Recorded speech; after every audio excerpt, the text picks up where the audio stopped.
Okay, we have the green bar, so we have the live counter sticking up, so we should now be live. Which of course means welcome back to the Storytime Network, where we're doing something entirely different that I still don't 100% understand. So Fuzzy, take us away. Alright, so I've been wanting to move in a bit of a, not necessarily the whole entirety of the channel, but just like experiment with an edutainment direction.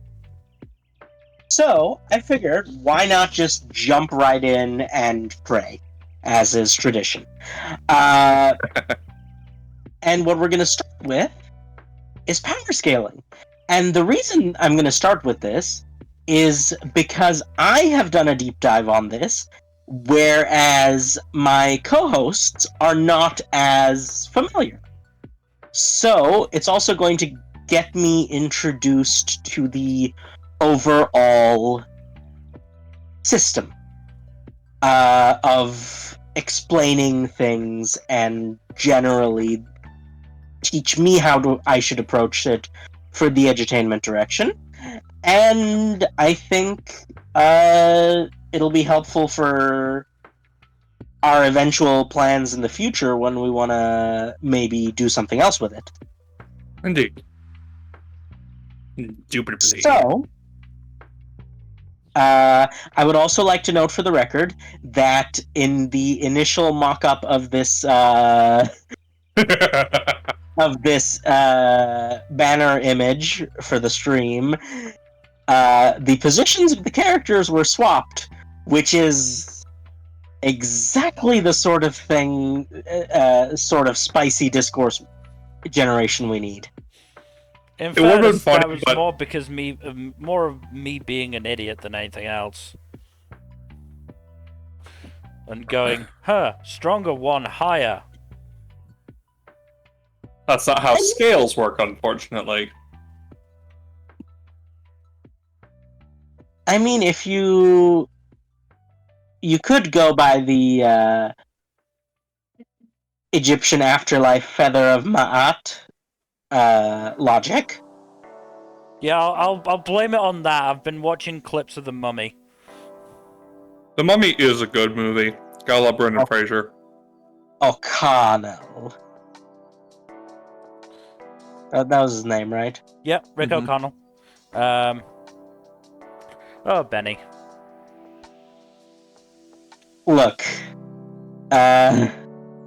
So where does Imhotep fall on the power scale? Okay, so we'll get to that. We will get to that. Don't you worry your pretty little head. That was weird. I'm sorry I said that.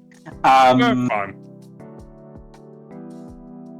However, I'm going to open with a question, and because that's what I've seen other professors do. So, what do you think power scaling is, and how do you think it works? I mean, my understanding of power scaling is that it is either the abstract or concretely defined measuring of individual characters' relative power to one another and using that in arguments and or debates. All right, that's a pretty solid definition. Mill, any thoughts? Any additions or subtractions? Not really. It was a good summation. I can't really. All I can add is that it's not often used for good reasons. Yes, and that actually brings me to one of the most important points about power scaling. Power scalers, myself included, regardless of their age, race, creed, gender, orientation, give playground argument Ah, yes, the "my dad is stronger than your dad" My of dad beat internet up your mom. arguments. Yes. That is where you have to begin approaching from. Because ultimately, the core of power scaling is meaningless. It's utter nonsense, and you have to remind yourself of that and remind yourself not to take it too seriously. Oh, absolutely. Anyone who takes power scaling too seriously is, Let's hey now let's just in case we end up posting this on like r/power scaling. Let's not I didn't let's say not, anything specific. I just said something leading. yes, exactly. Let's keep it that way. So, the basics of modern power scaling is feats based, not to be Too death confused battle-y. with. Not to be too death battle-y. I mean, one could say that Death Battle, while it wasn't the codifier or the creator of the modern power scaling scene, it definitely is a very strong influence. Won't deny that. And not only is it a strong influence, it also has got not necessarily for positive reasons. Hmm. Right? There have been times where power scaling is where death battles have been the cause for people to be like, hey, hang on a second, that's like, I'm pretty sure there's several rules that have been developed in the general power scaling community that were a direct response to things on Death Battle that were like, hey, hang on a minute. How many of those were results of one of the Goku versus Superman fights? Yes. That's the correct answer. So yeah, power scaling, it's a great, as it exists, it's a great fun activity.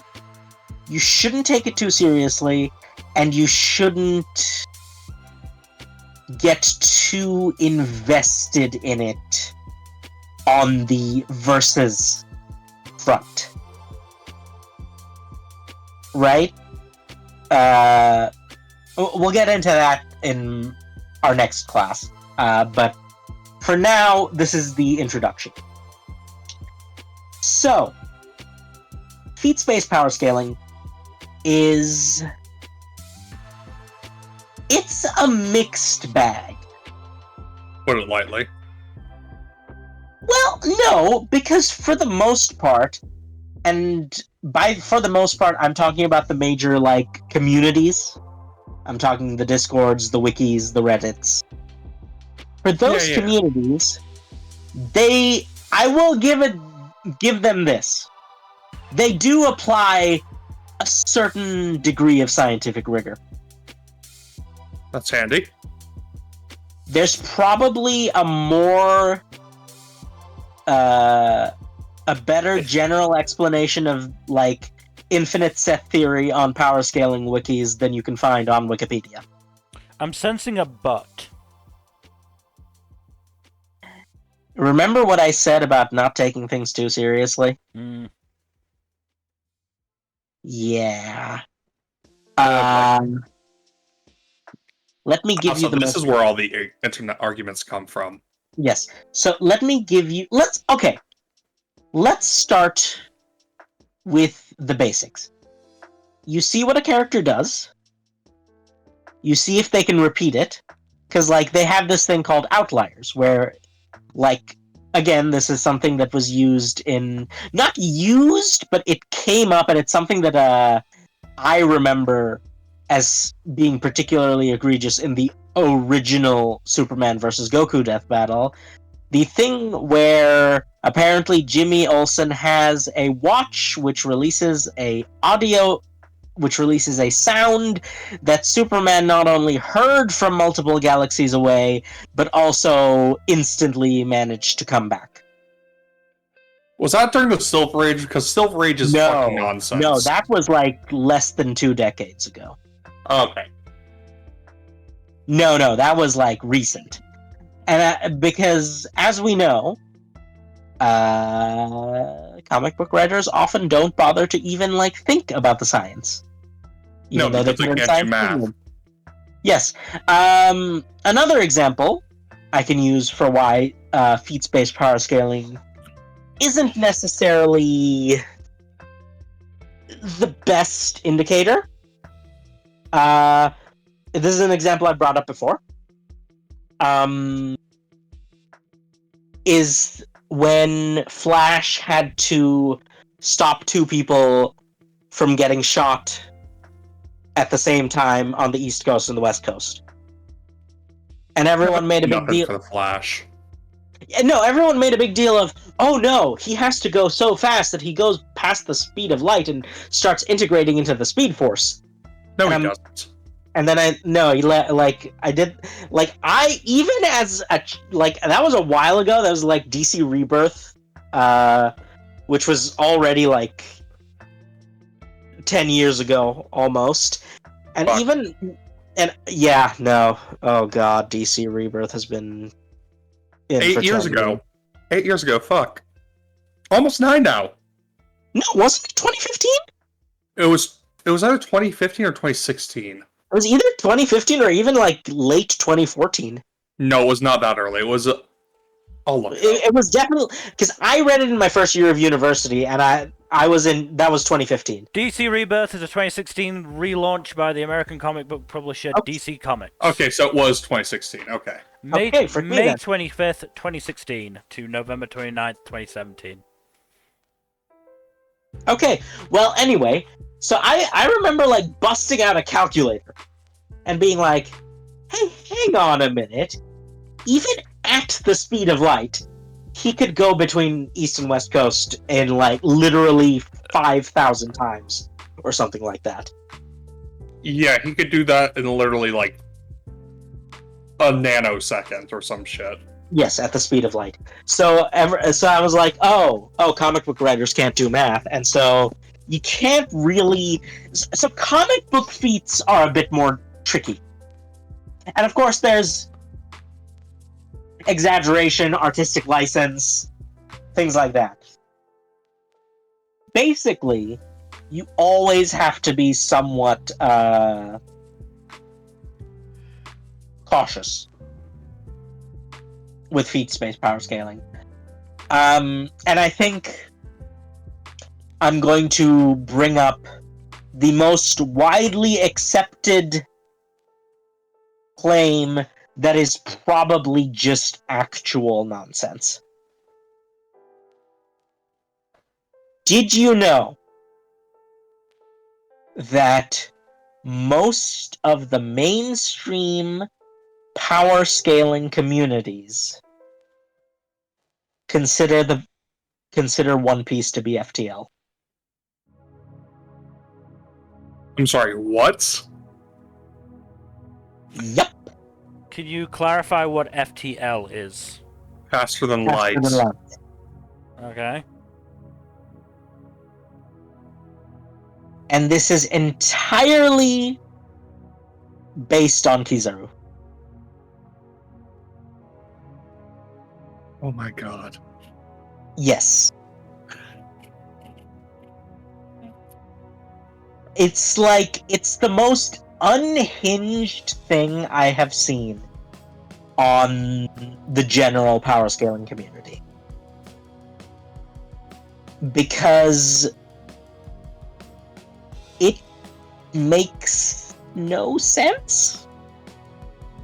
Like, contextually? Yeah, or like no. by reading the series? Or by the laws of physics? So here's the thing.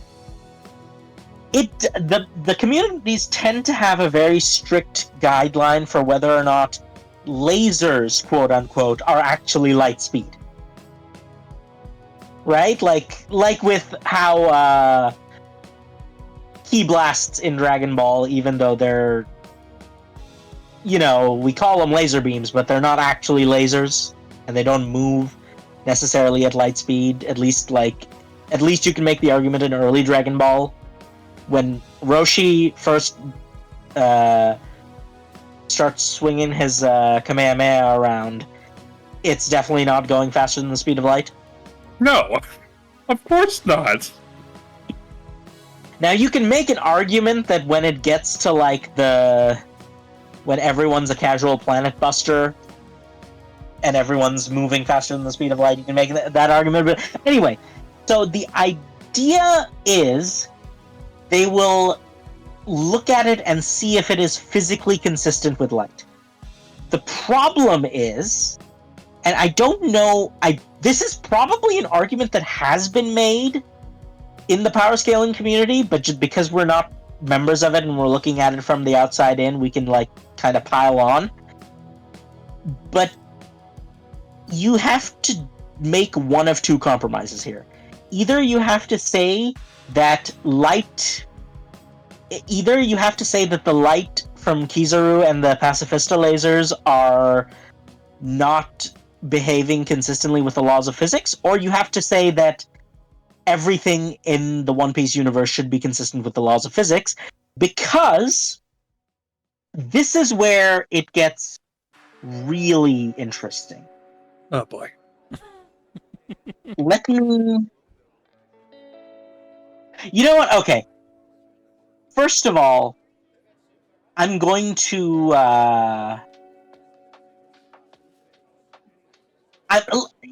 let's not put the cart before the horse. Which has a higher level on the power scale, the cart or the horse? Mike, you realize we could actually spend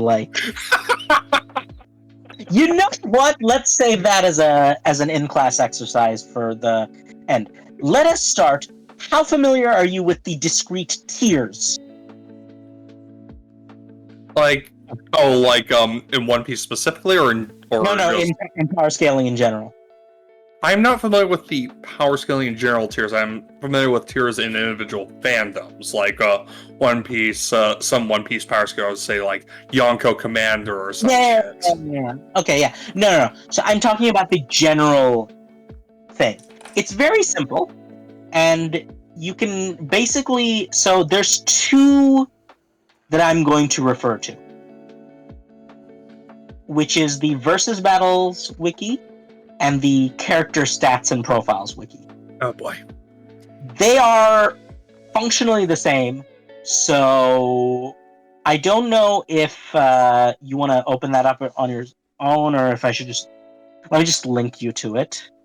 It's very easy to understand. You don't even need to read it. You can just look at the table of contents for the titles of the things, and you will have an idea. Let's not touch the top end for now. The top end will take a lecture on its own. Is that God tier or some shit? It's more complicated than that. Oh boy. So yes, if you have it, so tier 10, easy to understand, right? Human stuff. Tier 10 is stuff you can see in the real world. Gotcha. Yeah. Well, no. So each one is further divided into C, B, and A. So you've got number, C, B, and A. So no, it makes sense. Tier 10C, below average human level. Okay. 10B, baseline human. 10A, professional athlete. Gotcha. And that is sort of how it goes. So you go for the superhuman tier, which is you have 9C, which is street level. 9B, which is wall level, which I believe in this case is like a brick wall, right? Can the character punch through a brick wall or be unharmed from a force that could punch through a brick wall? So Kool-Aid Man level. Yes, we can call it the Kool-Aid Man level. Though we then have to ask if the Kool-Aid Man has durability equivalent to his attack power. You know, I think Kool-Aid Man might be a bit of a glass can. Yeah, no, he does. On account of I've being made heard- of glass and all. Yeah, no, I've heard he can shatter under pressure.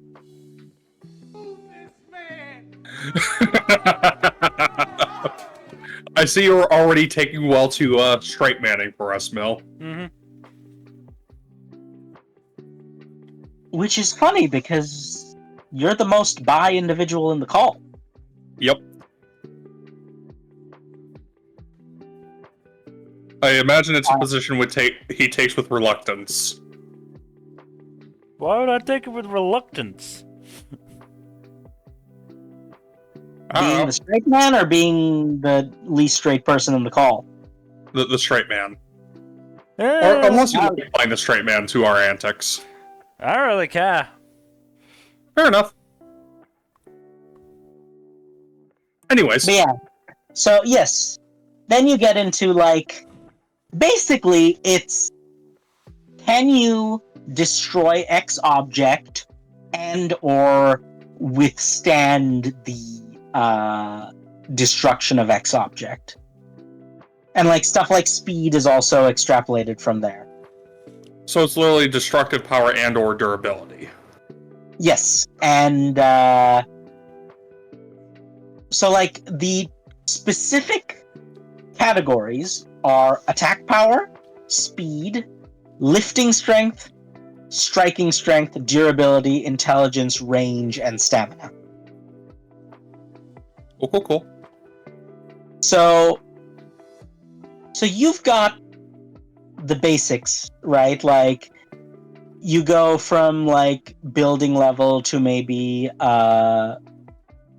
city blocks, small towns, mountains, islands, countries, continents. And then you get into the cosmic stuff like moons, planets, stars, Galaxies. galaxies. Once you get that's so tier 3A is high universe level. That's where we will stop for now. What's above universe level? I mean, there's a lot of characters in fiction who can casually destroy and create universes. Yes, I know. I am familiar with comic books and the anti-modern and crisis events and shit. So what's your issue? Like, I expected the universe level to either be the highest or the second highest, with, you know, the highest being multiverse level. There's something else up there? So tier 2 is multiverse level. What the fuck is tier 1? Tier 1 is where we get into stuff like the complex multiverse level, hyperverse level, outerverse level, and then depending on who you're asking, extraverse level. What the fuck? Yeah, no, we're not gonna touch that for now. That's gonna need its own dedicated section. But suffice it to say, we have a basic idea of the calculations, right? Kinda, yeah. You haven't lost me yet. Mill, are you still following along? Yeah.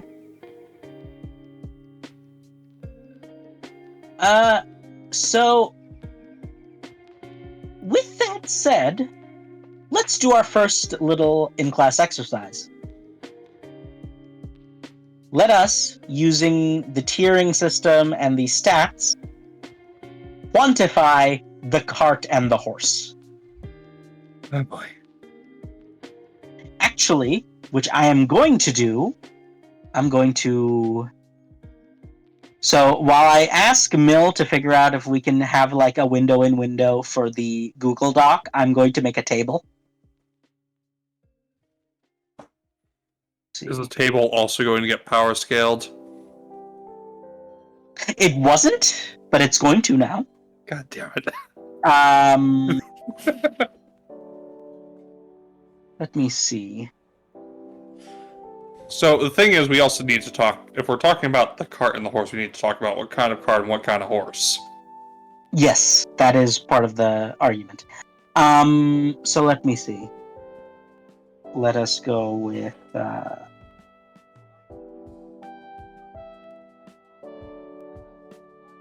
Okay. No, that's wrong. So I need to put this in a separate window because I have realized I haven't memorized this and I don't have notes. Let me. Okay.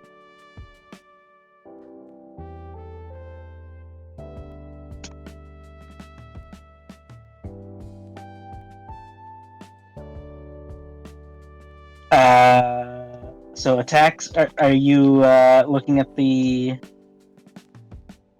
Google Doc, Yep. Jack? I see it. I'm looking. You know what? I can just abbreviate this to lifting and striking. Lifting, striking, durability,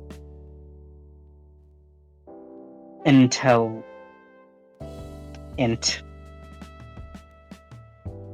range. I got the number of column or rows right. How about columns? Columns are variable. Fair enough. Horse, table, and we have a fourth one. You want to think of a fourth thing to add to our little exercise? Let's go with a swan. Okay. It's Now, with Off the the cuff, I table, love are we it. talking about a literal physical table? Because No, that would I'm probably talking be about this simpler. specific. I'm talking. No, this is going to be. You know what? Let's save that for last.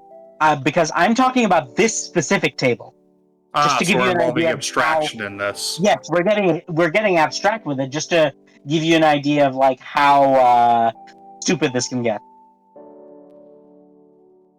So, hang on, I forgot to turn the stream on in the background.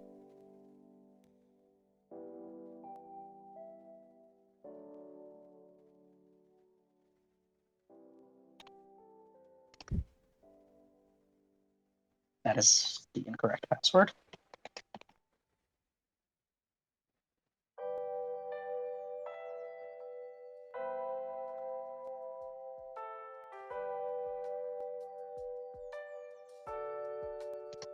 Have I really not logged into Twitch? Okay. Yes, so we now have a little table where we can do this calculation. So, I think, let me move things around because.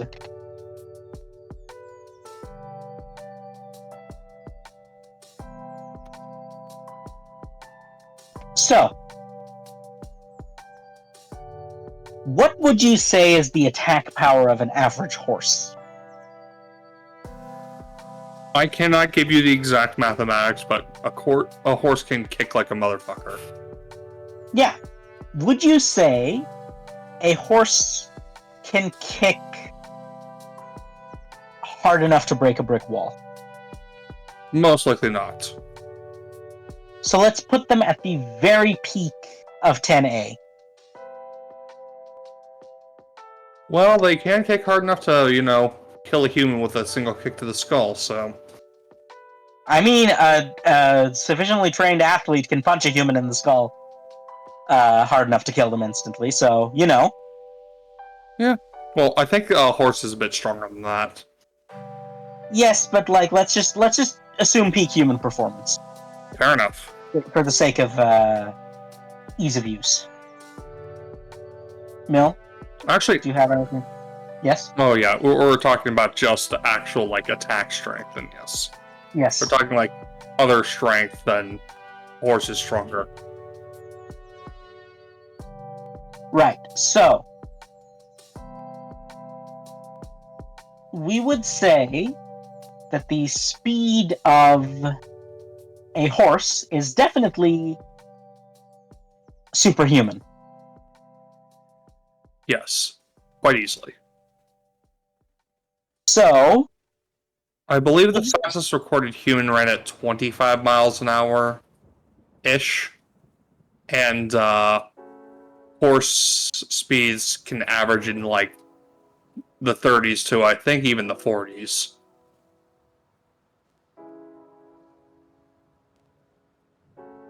yeah, so let us call that about 9C.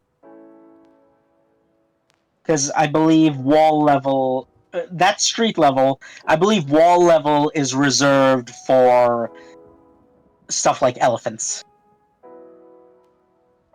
So if an elephant clocks in at 9B, I think it's reasonable for a horse to clock in at 9C, don't you think? Well, horses are faster than elephants, though. Well, no, you get what I mean, is like, you have to do an equivalence, Okay. right? Like, it's the superhuman tier, is what I'm trying to say. Yes.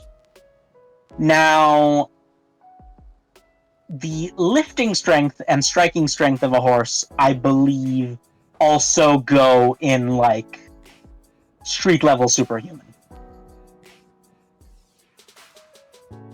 For example, like, low level super strength in human terms. Do you get what I'm saying? So like the adrenaline rush strength. Sort of, yeah. Or maybe a bit higher than that. Like, I guess. So like a champion weightlifter getting the adrenaline rush.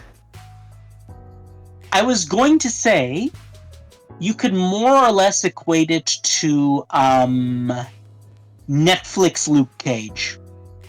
Okay. Right? The like super strong, or Netflix Jessica Jones, right? Like, yeah, super strength, but like for a very in a grounded setting.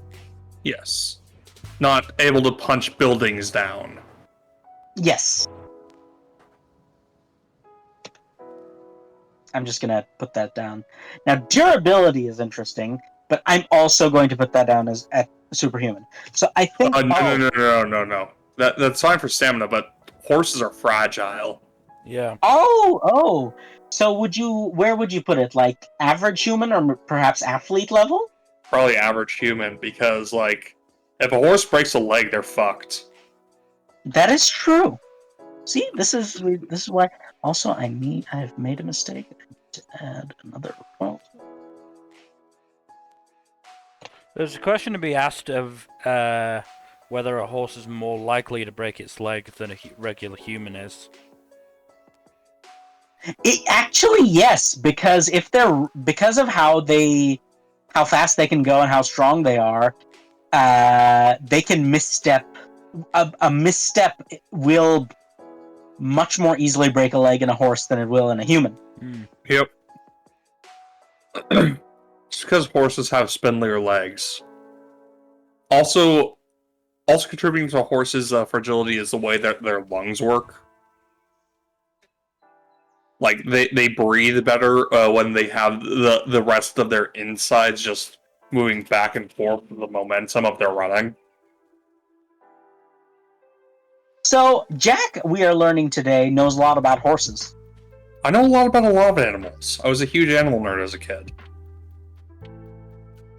And also now in the present day. I'm just filling this out because I think. Do you object to these numbers? Superhuman stamina. Yeah. Athlete level range, because like let's be real, a horse can kick you, but outside of kicking, they still have to move to you to attack you.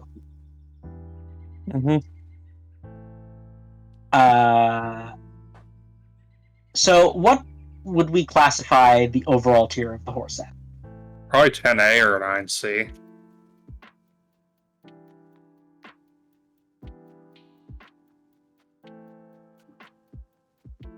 Now, it should be noted, there is probably a much more official way of determining a character's overall tier from their individual stats. I don't know that we're going to do that. We're just going to eyeball it. And so, yes, I would say 9C by virtue of the fact that probably in a fight, the average Olympian athlete does not have positive odds against a horse. I mean, If they are four both horses are a good historical case in point for that. There's quite a few horses that are a good historical case in point for that. Correct. Now, for the swan, they are interesting in many ways. First off, let's just fill in the easy values. Has a much greater range than a human. Yes. Well, no. Range is... We're talking about attack range, not... So about the movement. same as a human, then. Yes. About the same as a baseline human. The thing is, I don't know about their stamina, but can they not fly? Are swans the ones that can fly, or am I thinking of geese? Swans can also fly. They just aren't as, Migratory? migratory as geese, correct. So we can comfortably say that they have pretty good stamina. Yeah.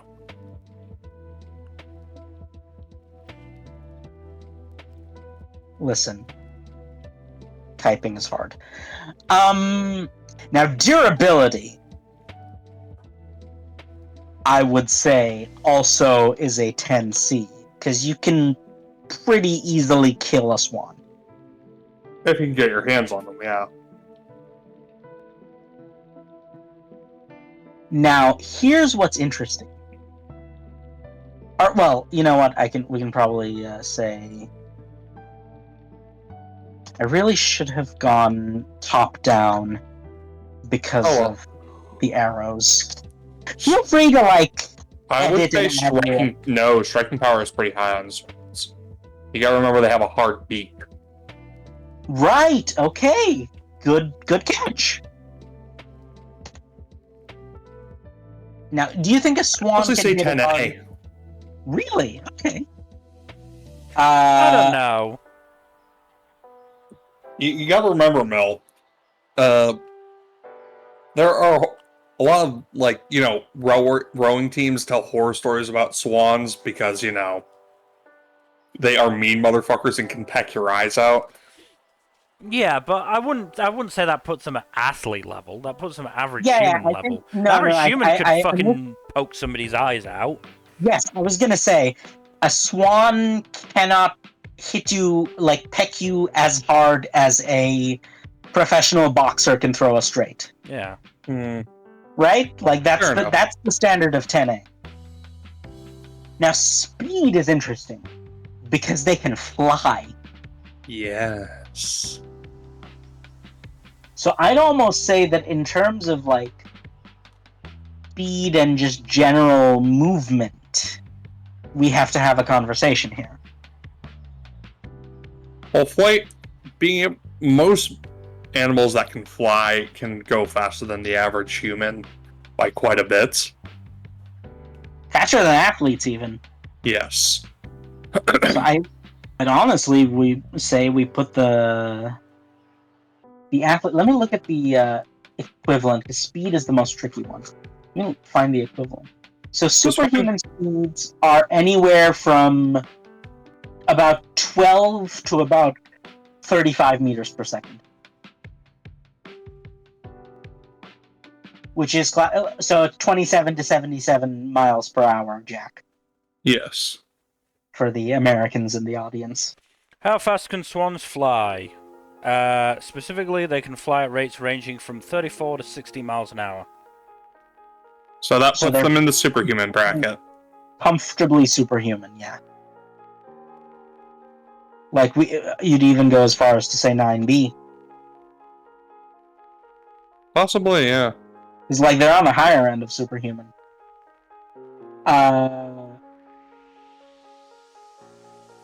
Now, attack potency. They can take your eyes out. Yeah, this is where we get into the swans are a mean motherfucker conversation.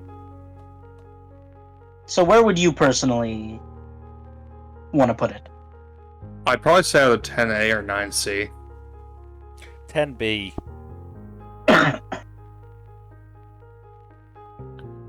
Well, no. So striking strength is just like absolute, like the raw stats. Attack potency is more how much damage can they do with that striking strength.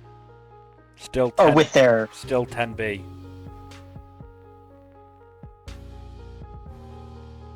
Again, an average person can go for your eyes, they can break your arm. That's like the most swans can do. Okay, no. So...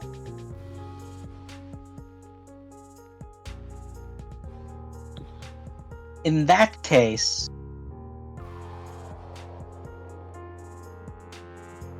we would probably put a swan at 10B or 10A in terms of overall tier.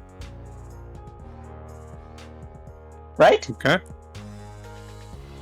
Do you guys have a preference for which one? 10B. Leave it up to you, Fuzzy. Right. Now we're getting into the interesting things. A cart. Hey, boy. Here's the thing, are we talking about a stationary cart on its own, or a cart that's being pulled? Well, that depends. Are we going to put the cart before the horse?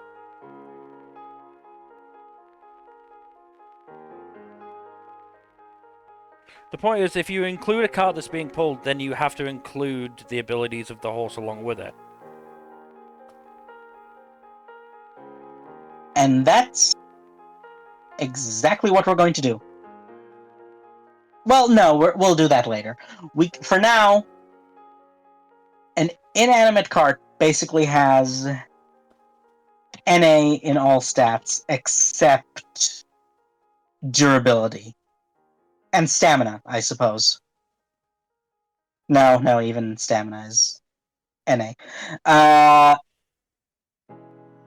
So, what would we put the durability of an average cart at? Well, it's not as sturdy as a building. But sturdier than most people. So comfortably 9B. I would say no, because the average cart is made out of wood. The average street is made out of, asphalt and concrete. Well, no. Street level means like a street level superhero, not they will break the street. That's one of the more confusing ones. Wall level, brick wall. 9B is a brick wall. Is a cart more difficult to destroy in a single hit than a brick wall, or less difficult? Way less difficult. Way less difficult. In a single hit, though. Still less difficult. Okay. A cart is going to have structural weak points that a wall doesn't. Especially a brick wall. Not to mention the material is flimsier. But they have a larger volume and are potentially denser. Or not denser, but just larger volume, larger mass than a single point in a brick wall. No, I still think this is fine. And now we get into the abstractions. There is no intelligence. It does not have intelligence. For this table? Oh, the cart, I was going to say. Well, I was going to just say we put them all down as 9A, except... or NA, except... durability. Durability, yes. Which means the overall tier of the cart is 9C, which puts it in the same tier as the horse. God damn it. You did that on purpose. Now do you see where some of the issues can come in? Yes. And because we've spent all this time, and this is just an example of all the time that other people spend doing it with their special interest characters. So imagine what it's like for them when they're like, aha, I've done this, and oh, my favorite character is on the same tier as an inanimate object. So you can understand why people can get salty, and why people then decide, okay, I'm going to fudge the numbers a little bit. Because I think we gave this an honest try for this particular cart and horse scenario, right? Mm-hmm. But a lot of people are like, we're going to fudge the numbers. And that can very quickly go wrong. But yes, this is just to show you, if you go by feats-based power scaling, you will end up in situations like this, where sometimes you get nonsensical results like a horse. The cart is in fact not before the horse. The cart is on the same tier as the horse. Do you get what I'm saying? Yeah, it's kind of immensely odd.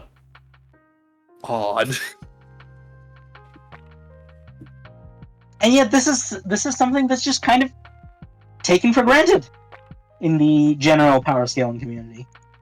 Now, they always say that the tier is not an absolute factor, but the thing is, that's for the real eggheads, the ones who, like, for whom this is their mental illness. And I say that with love, as someone who is also has mental illness. But for the casual viewer, they'll be like, oh, let's like just see, oh, this person is like tier 5, this person is tier 6. I guess my favorite character wins or loses because of their tier. And it's just like, it's hard to quantify. And I think that is the greatest challenge you face when you're talking about power scaling.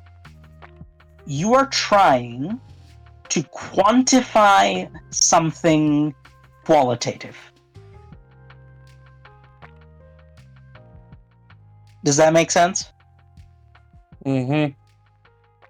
And so, you are going to run into issues like this one, where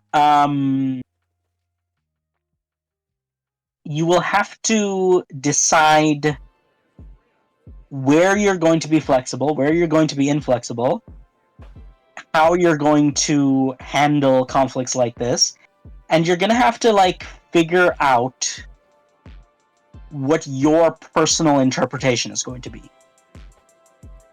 Because there's people who like to talk about tiers and stuff as if they're objective. They're not. They are entirely a subjective examination of things that will ultimately come down to interpretation. And so, this is why you have such a polarizing reaction to things like Death Battle. For example,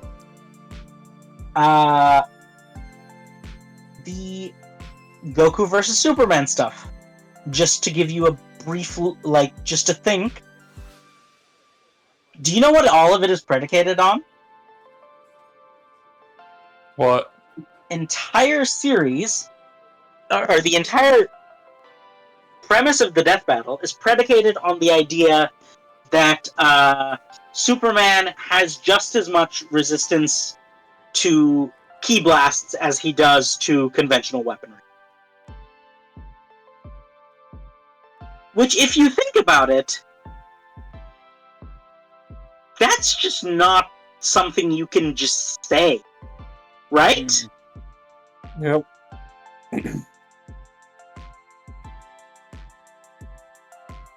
You have to actually...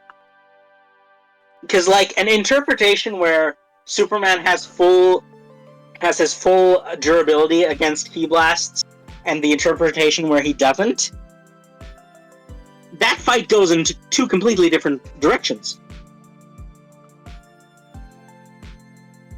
And of course, that's just the most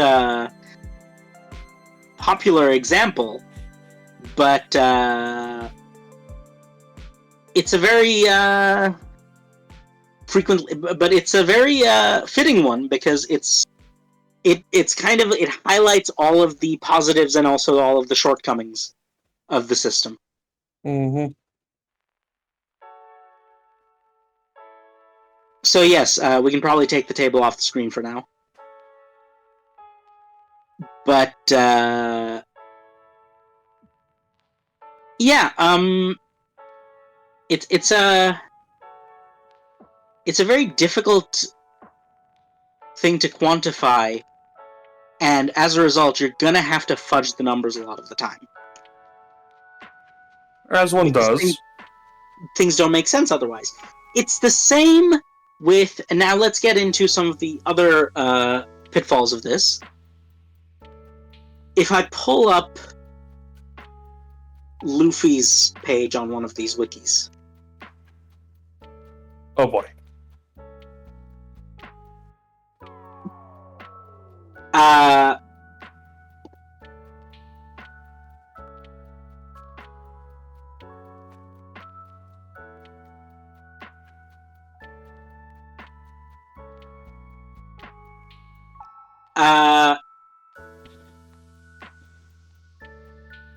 They have classified their speeds at being like relativistic / FTL. Because why not?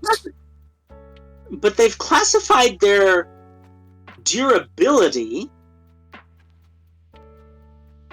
and stamina as merely being island level. So the problem with this, right, is that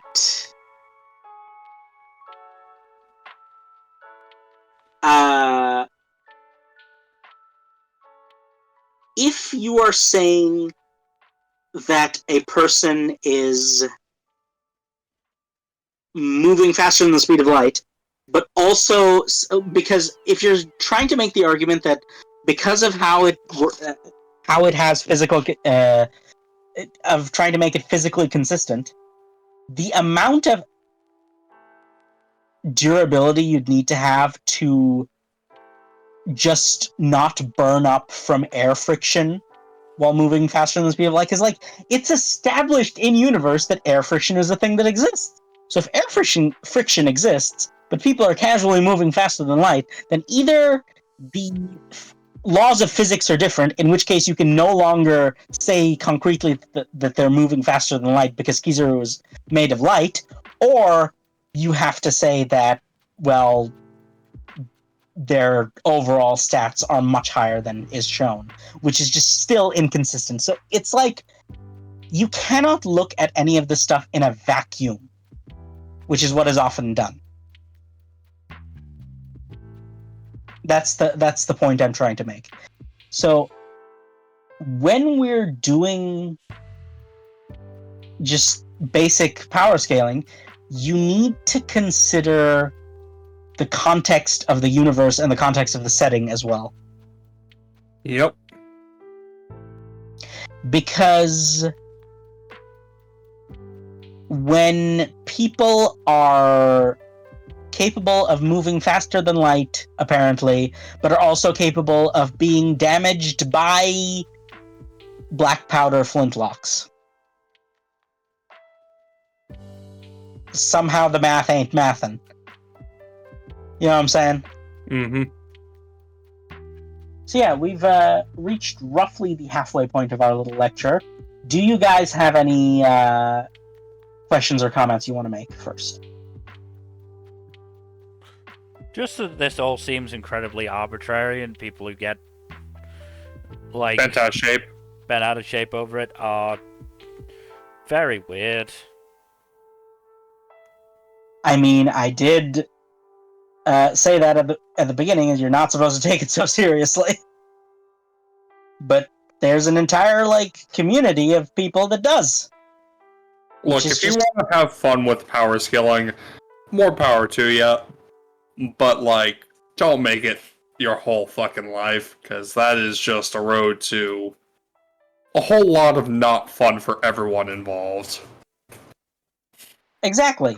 Now, do you guys have any thoughts on how to make the thing make it a bit more reasonable, for example?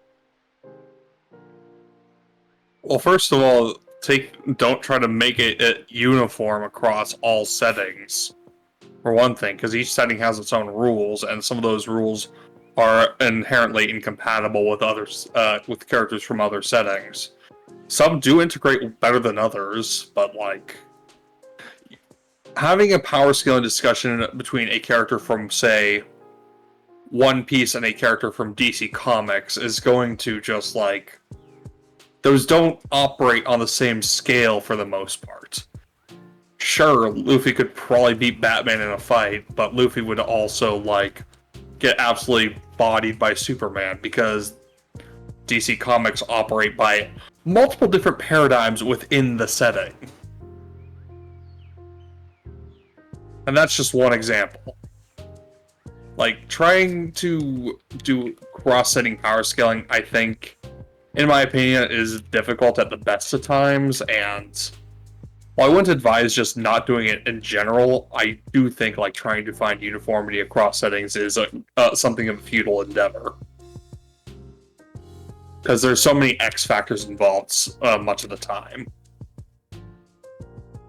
Right, and I will speak on that in our second half. Mill, would you like to add a comment? Or do you have anything to say? I mean, you've got to... You can't be comparing, for example, like we did in the example, an inanimate object and a sentient being, because otherwise you get in situations where a fucking cart apparently has the same rating as a horse, even though the cart only got 1 rating. Yes, exactly. And that's another thing you see happening quite a lot, is there's times when you will use a single statistic or example to extrapolate, and you really can't do that. So yes, that was part of the example, is seeing that, oh, hang on a second, if you do that, it just doesn't work a lot of the time. Now, I will say, we've spent a decent amount of time critiquing the modern state of power scaling. That's not to say it's all bad. There are some good elements to it, I think. I think at least having the existence of concrete categories is useful. Not in the sense of necessarily applying them to all characters at all times, but just the idea of, okay, let's just call this amount of destructive power this, for example. Right? I like the tiering system on the lower levels just because it allows you to visualize a bit better. Do you know what I'm saying? Yeah. Yeah. It's easier to visualize, oh, this person's power level is that they can break through a brick wall. This person's power level is they can destroy a small building. This person's power level is they can punch an island in half, right? It's a lot easier to visualize that, as opposed to when you're not just as opposed to just numbers, like they have they can apply a force of 4,000 newtons. The numbers, Mason. What do they mean? Yes, exactly. The numbers don't really mean anything to most people, but when you can visualize it, it's useful, and it is useful for determining relative scales in universe, for example. Yes, the theory of relativity. Like, if you see one One Piece character who's able to destroy a building, and then they're later fighting another character on relatively even ground, then you can basically infer that that other character is also small building level. Yes, comparative power scaling and all that. Yes. Yes, so there are definitely useful ways of doing it. Right? Yes. And the thing you have to remember is that because works of fiction are inherently not scientifically rigorous, they will not necessarily be quantifiable with scientific rigor. So it's important to be flexible. So that brings us to our second part, where yes, we know it can work for inter, like comparative within universe power scaling. So let's talk a little bit about how we should tackle cross-setting power scaling, right? Because like it is difficult, but it is doable in some ways. At least if you want to go at it from a purely mechanical level. If a character, this is the most basic example. If a character from Fiction A can lift 100 kilograms, and a character from Fiction B can lift 200 kilograms, assuming they are both using the unit of kilograms as we understand them, then character B is stronger than character A, or can lift more than character A. Character A has better gains than character B, and etc., so on and so forth. So you can do that, but I think the thing that a lot of people forget is that qualifier at the beginning. As long as both settings are using kilograms as we understand them. Right? Like, let's say two characters from different settings are seen lifting a boulder of equivalent volume and material. With equal... I was going to say, is one made of styrofoam and the other made of rock? No, but wait for where I'm going with this. However, if one of those characters lives on a much bigger planet than the other character, that means gravity is going to be higher. Right? So that's the sort of thing where you have to pay attention to environmental cues as well. Mm-hmm. Mm-hmm. So it's one of those things where you have to look at it qualitatively as well as quantitatively. And where a lot of power scaling the communities get lost is that they hyperfixate on the quantitative stuff. Yes, they get lost in the sauce. They get lost in the sauce. They go like the math, the numbers, what do they mean, etc. And that is where they end up having a stumbling block. Because let's look at our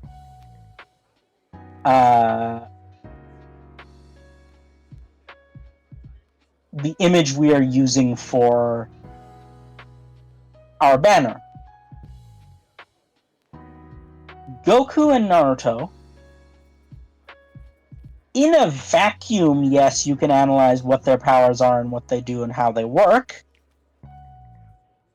but there's a lot you don't necessarily know, and this is because of the presentation of the stories as well. For example,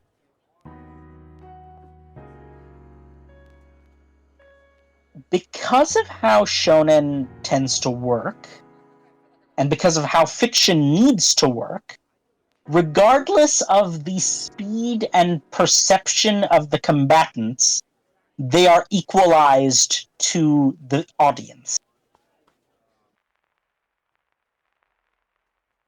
Right? Mm-hmm. Like, maybe, like, there is a base standard speed which is equalized to the audience, and When it's not, you get the flash step thing. yes, when it's not, you get the flash step, but that's only used as an illustration of, oh, this person is faster or slower than the average. Not necessarily the average, just this person is substantially faster than the other person. Well, I'm saying the average because the average is what I'm assuming is the audience speed. Ah, yes. So in Right? that case, the audience perception character is either representative of the average, in which case the other character is faster, or the audience perception character is below the average, in which case the faster character is the average. Yes. So that's why you have to consider things like that. For example, I think in the vast majority of settings, you have to kind of allow for wildly varying speeds to look the same. Because you as the audience, like, let me give you an example from within Dragon Ball, right? To the audience, Goku versus Demon King Piccolo is happening at roughly the same speed as Goku versus Majin Vegeta. We are seeing the same speeds. However, if you put Kid Goku in a foot race versus Majin Vegeta, I'm pretty sure, well, Majin Vegeta would just blow his head off before the race even starts. I mean, yes. Yes. But like, That's assuming, the point. but that's besides the point. Yes. So assuming they were actually racing, there's going to be a demonstrably different speed. So something like speed is something without a more objective frame of reference, you're never going to be able to quite grasp. And when you have a series where you don't have an objective frame of reference, for example, in Nart, right? We are never really given an objective frame of reference for how fast the characters are moving. Mm-hmm. Because they're always moving relative to each other and not relative to any individual thing in the course of a fight.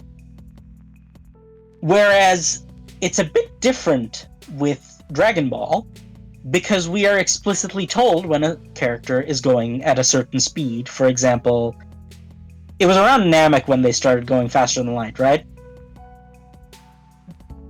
Probably. Yes.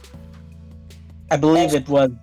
Yes? What are So you basically you're classing as discussing faster the than power- light here? What are you classing as faster than light here? Because I feel like the after image was used pretty early.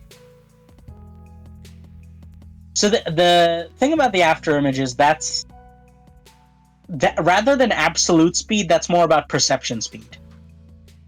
Right? That's about moving faster than the eyes can see. And because different characters' eyes have different processing and perception, like, you can create after images in real life by just waving your hand in front of your face real quickly. Does that mean you're faster than Goku? No. No. So, like, the after image is a bit more of an odd thing. So we have to often rely on characters telling us rather than showing us. Because the show is always going to be something we can see. Because otherwise, if the vast majority of fights that are in series that go above, like, superhuman level, like in the high superhuman range, are just going to be blank pages in visual media, right? We'd just be looking at a blank pages because our eyes could literally not perceive it. So, by obligation... So, what I'm saying is, when you're looking at something like power scaling, you have to also consider the medium and consider the ways in which you think about how you're perceiving the characters in the first place.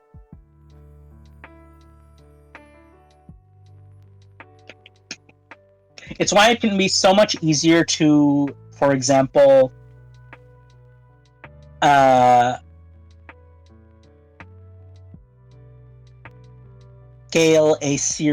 scale destructive power, right?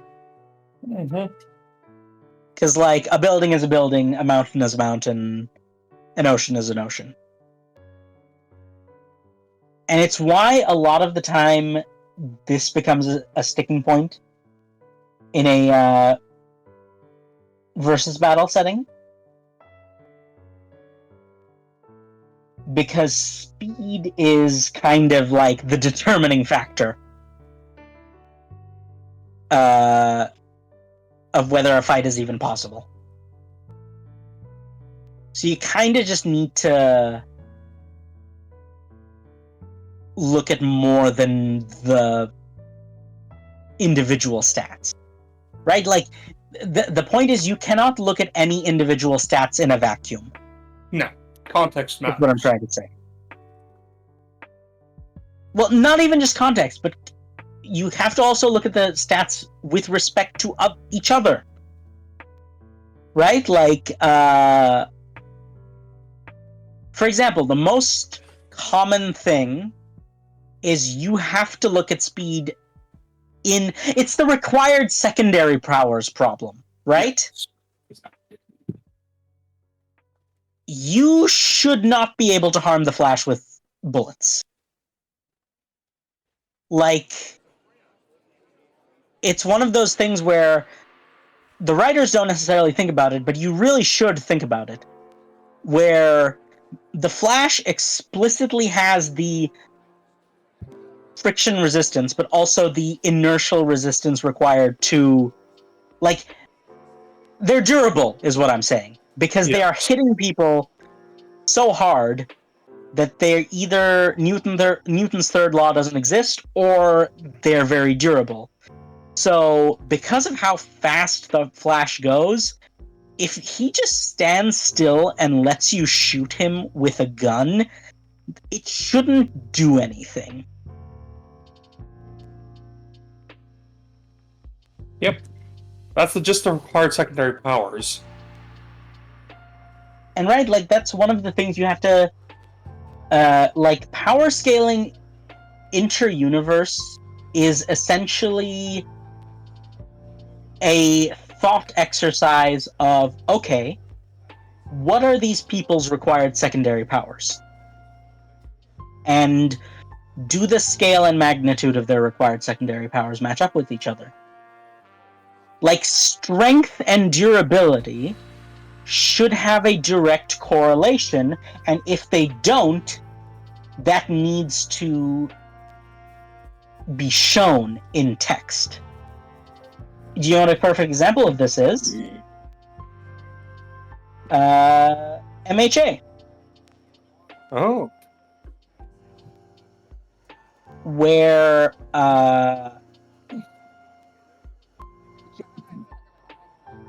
yes, we get that early series Deku isn't durable enough for the level of strength he has, but he is still superhumanly durable in the sense that the sheer amount of force would do a lot more than just break his arms. Right? Like, the amount of force he displays would would not just break his arms, it would turn his entire body into paste.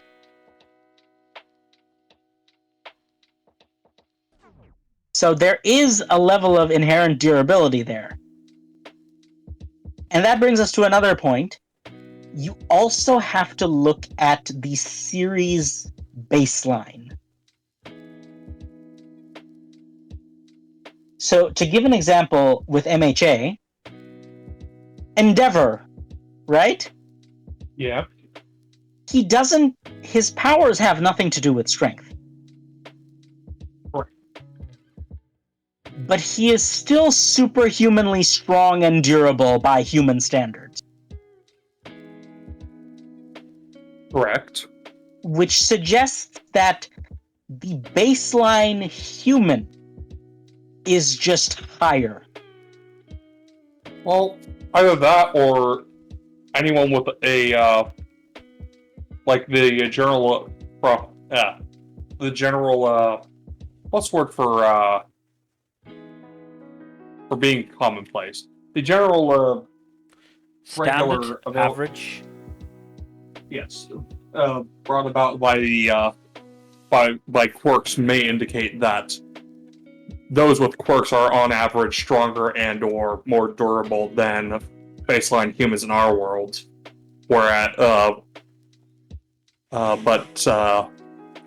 So by gaining a quirk, Izuku gains that requisite, baseline strength and durability. But yeah, like, that's what. But you get what I'm trying to say, right? Is that, like, Yes. context matters. Yes, exactly. Like, in-universe context matters, and that is the reason that matters inter-universe as well is most powers are multipliers. True. So if you are pitting two characters against each other who have equal multipliers but different baselines, that's a solid way of looking at how they fare against each other. Right? Like, if you have two characters whose power is that they're 10 times stronger than the average person, then how that matchup is going to shape up is, well, from their setting, what is the basic strength and durability of an average person?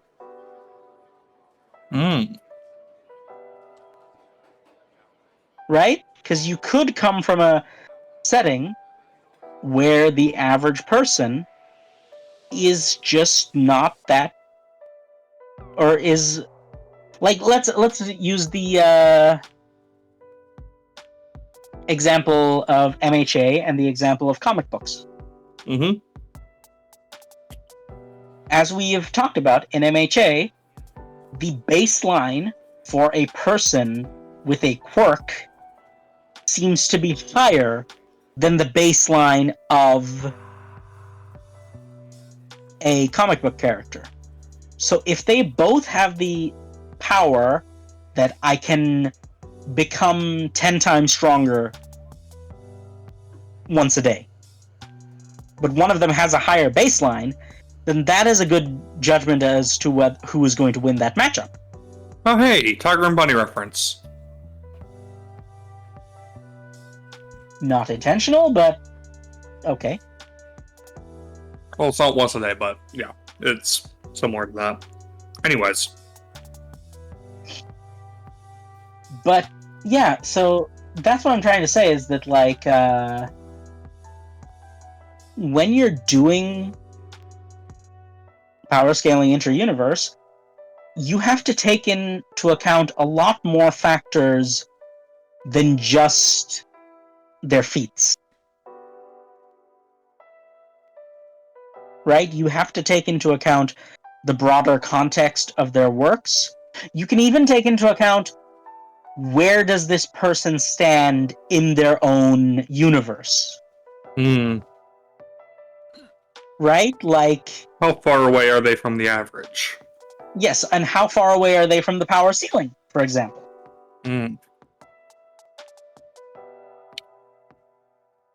Right? Like, it's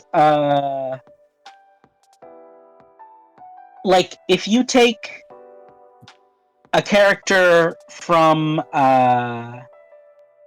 two works of fiction, one of them, and they're both like at the lowest tier of power within their respective universes, that doesn't mean they're equal to each other. Because if one universe has a significantly higher or lower general power scale, then obviously they're going to have different actual attributes. What would you use an example of that case? So,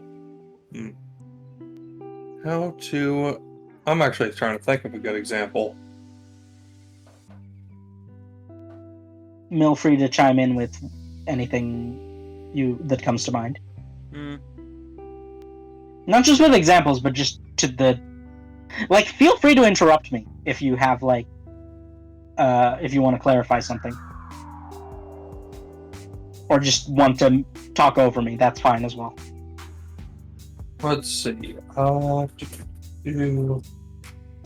still stuck on the after image not being evidence of faster than light movement. Okay, no. Let's speak on that. Let's get into that. What is the issue? Because the way it's used is okay. Like, at what point would you say the use of the after image become faster than light movement? When they said it at Namek.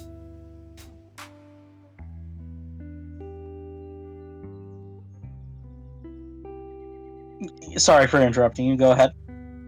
When in Namek? Because there's obviously a big gap in power from the start of Namek to the end of Namek. Goku versus Ginyu Force.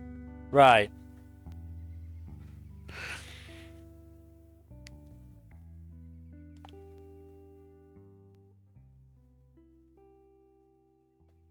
I mean, the thing about faster than light in general is very hard to prove. It's like there is a concrete example actually that I can give. All right. It's a very funny one, and obviously it's an example from a gag manga, so obviously it's not going to be quite. It may not have scientific rigor. Saitama. Right. No. There's actually an even more specific example.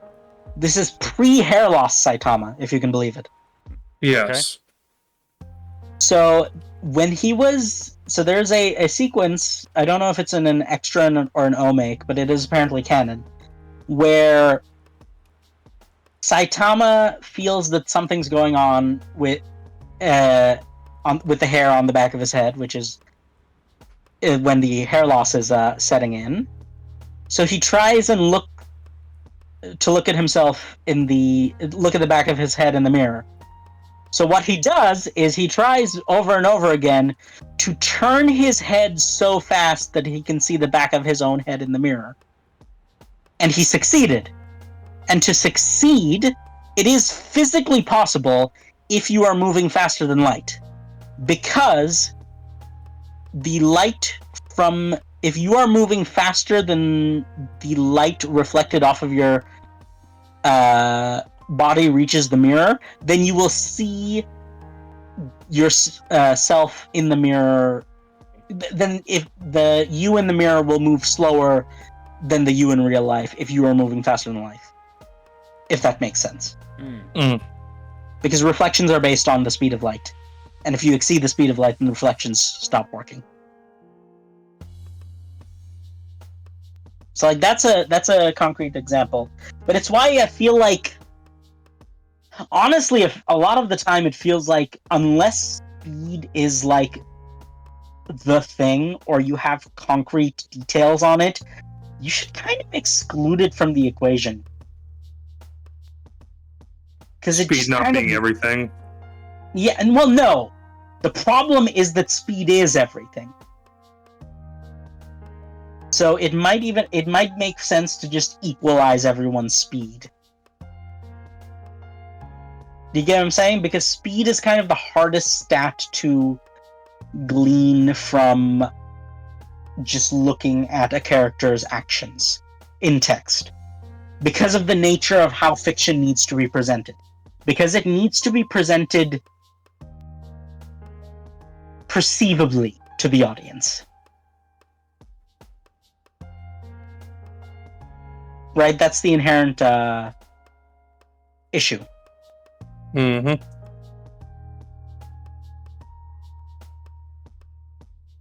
But yeah, it's one of those things where you have to take everything with a grain of salt. Now, there's, for example, you know what? Here's a great example of that I just thought of. Mm-hmm.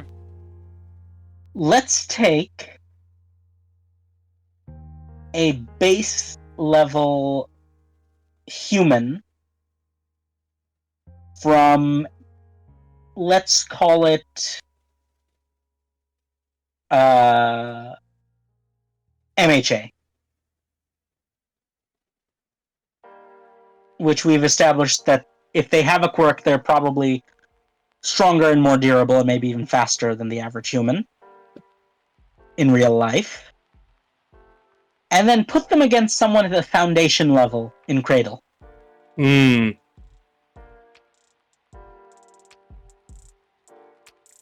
Now, how do you think that fight goes? I'm not sure.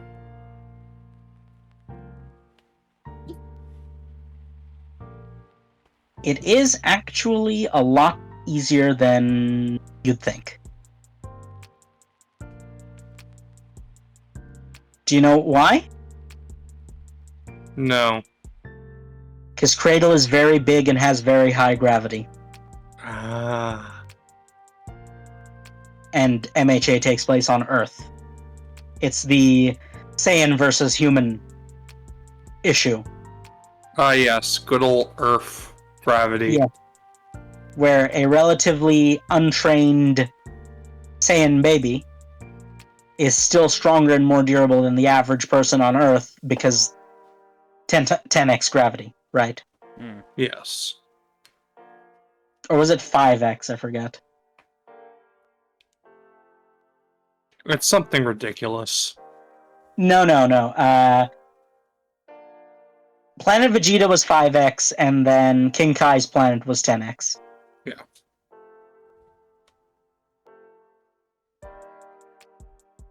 So, just by going off the gravity difference alone, the average untiered child from Cradle is probably faster and stronger than anyone from Earth. Any non-superhuman from Earth. Wow, right? to think about, honestly. Yeah, right? Like, that's how you have to... You have to remember that context. So, that's like the... and I'm still only talking about the concrete stuff. The less concrete stuff will come later, but like the on a concrete level, there's so many things you have to consider, right? Like, Mhm. we can run through another exercise real quick. Mill, Jack, each of you name a character independently of each other. Doesn't Like, matter each of you- from what. No. And then we'll see if the matchup is reasonable, and if it is, we'll go from there. Tavi. Who? Tavi. Zoro. All right, one at a time now. Mill first. Tavi. Okay, this is an interesting matchup. We're going to ignore the whole is One Piece FTL thing, because we're just going to assume no. No. Yeah, no. And this suddenly is a very interesting question, because there probably is data on both of these people. Probably. Let me actually look and see if any of the relevant wikis have Tavi of Calderon. No.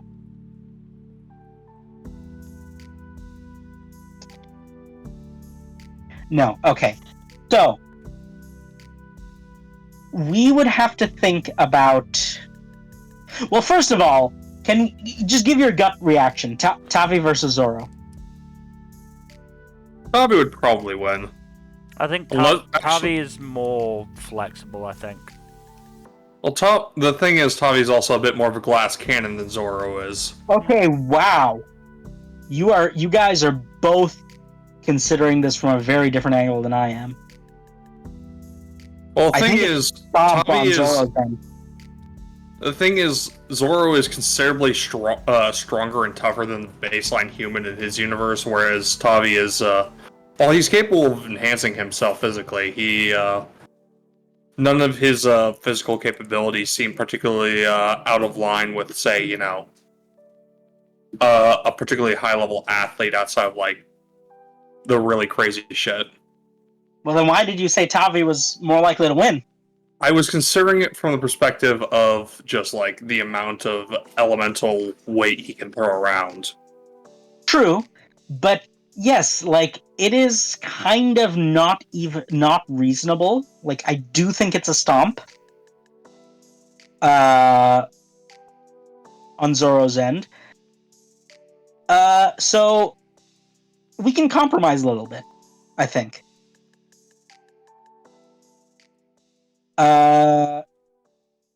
Let me think. Who's a lower power One Piece character we can use Frankie. for this? I don't think it can be a member of the Straw Hat crew. I think it would have to be someone from an earlier arc. Fair enough. Don Let's go Krieg. Polly then. Okay. Don Krieg is funnier. You know what? Well, do you know what's funny? Hmm? One of the most common memes in the power scaling, in the One Piece power scaling community, is the Don Krieg solos. For some reason, I don't know where it came from, but the answer to every versus battle question is Don Krieg solos. But yes, this is a much closer fight, actually, because Don Krieg is notably fast and strong and durable. Right? Like, more so than the baseline of his universe. And we've seen that the baseline of the One Piece universe is kind of high. Yeah, it is kind of fucking insane. Like, an untrained child can survive a close-range explosion.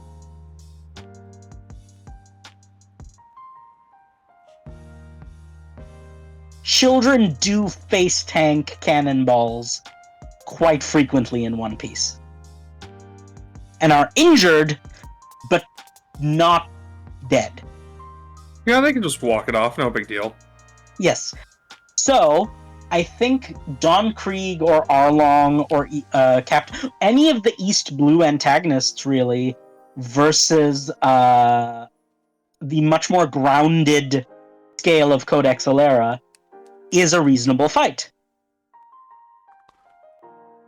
Now let's do a mage fight for shits and giggles.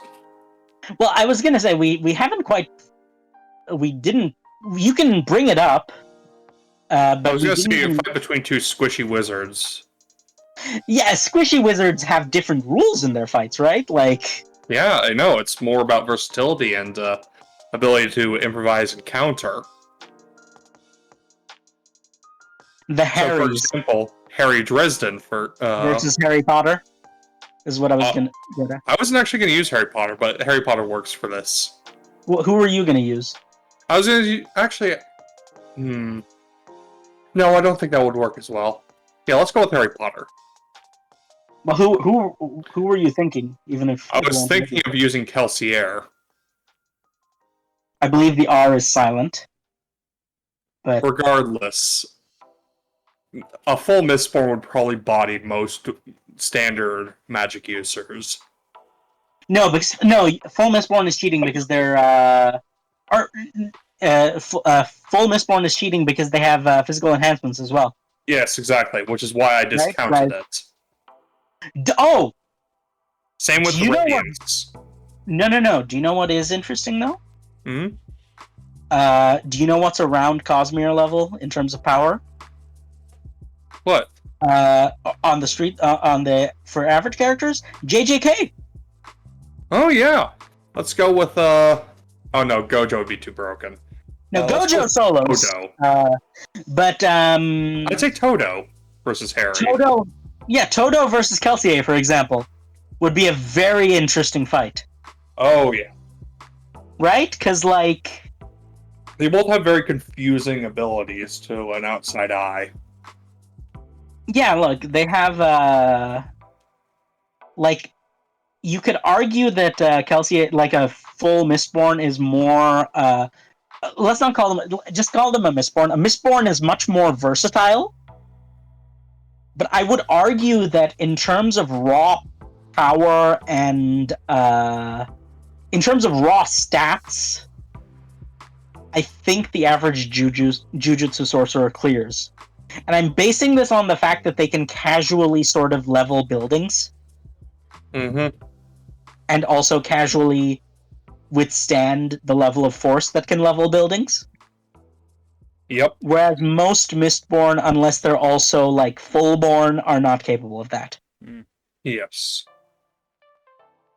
Like they can do one burst of it if they They have a particular if they're doing if the they- Duralumin burst. yes, if they do the Duralumin burst, then they can reach that level, but then they're spent.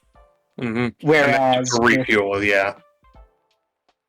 well, they both have limited resources, right? Like cursed energy is also a finite resource. It's a But finite yes, resource, but it's a lot easier to replenish. yes, and it also has passive regen. Like it's internalized as opposed to a lot of the Cosmere, which is externalized. Mm-hmm. But yeah, like obviously they have very different top ends, right? Yeah. Like healing is much lower in JJK. I mean, as powerful as Gojo is, he wouldn't really stand a chance against the Shard. Unless you make the argument that a domain can bypass a shard's protections. That's pretty flimsy, honestly. We'll get that's actually another topic of conversation that I can bring up later. But yes, so yes, you have to be very mindful of things like this, right? When you're doing a matchup. So, is there any of those three matchups that we brought up that particularly tickle your fancy that you most want to cover? Mill, do you have any matchups that you think would be interesting? I mean, just for the sheer, I think I know how this is going to end. Dresden versus Potter.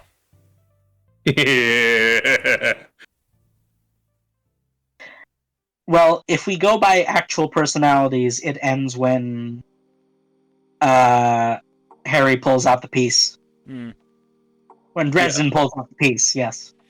Yeah, you have to say go with last names. Yeah. When Dresden pulls out the piece, I'm pretty sure there's not a lot Potter can do.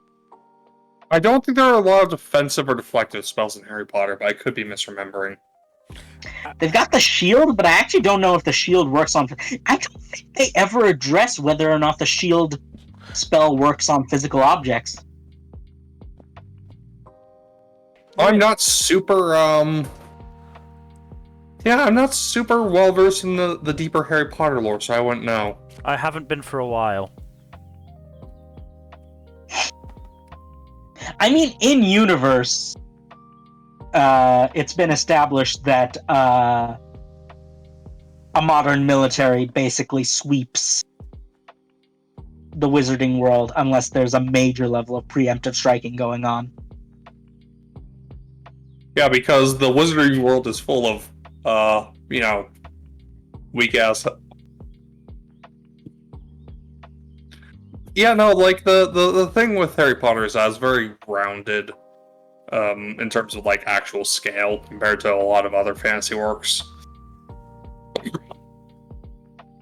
Don't get me wrong, an instant kill spell is pretty strong, but also it's basically just the same as shooting someone in the head. Right, and it has been established... Okay, the Potter versus Dresden fight does get into some territory that I'm gonna keep that in the bag for the next one, because there's some interesting... So right now we're going purely on the quantitative level. There's some qualitative things I want to talk about later that will not be for today's podcast. But yes, on a purely quantitative level, I'm pretty sure Dresden bodies Potter. I would not disagree with that. And I think even more so because Potter's not exactly like... Being good at magic isn't really the thing about the series. No. Right? Like...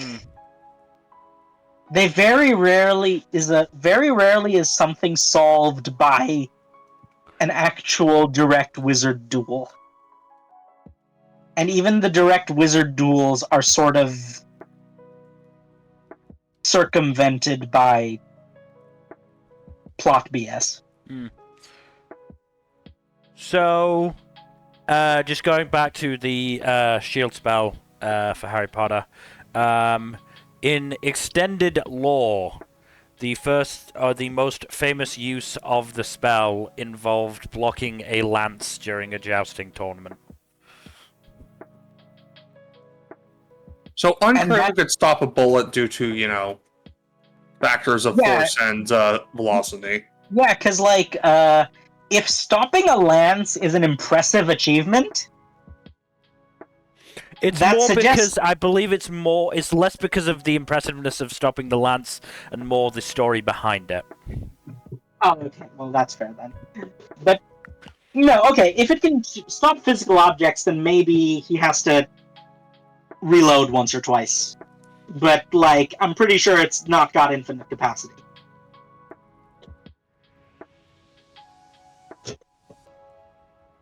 But yes, we can pretty much agree that Dresden versus Potter is a stomp. I think so, yeah. Yeah.